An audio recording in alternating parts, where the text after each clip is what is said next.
আপনাকে কি করে ভালো না বাসি ইয়া রাসূলুল্লাহ।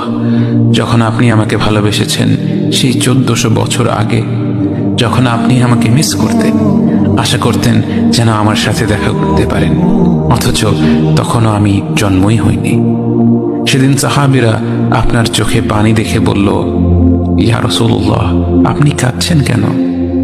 আপনি বললেন, আমার ভাইদের খুব দেখতে ইচ্ছা করছে। সাহাবীরা বললেন, আমরা কি আপনার ভাই নই ইয়া রাসূলুল্লাহ? আপনি বললেন, না, তোমরা আমার সাহাবী। আমার ভাই হলো তারা যারা আমার পরে আসবে এবং আমাকে কখনো না দেখেও তারা আমাকে বিশ্বাস করবে। মৃত্যু শয্যায় শুয়ে আপনার অন্তরে এই চিন্তা ছিল যে আমাদের পরিণতি কি হবে। উম্মতি উম্মতি বলতে বলতে আপনি আপনার রবের নিকট ফিরে গিয়েছেন।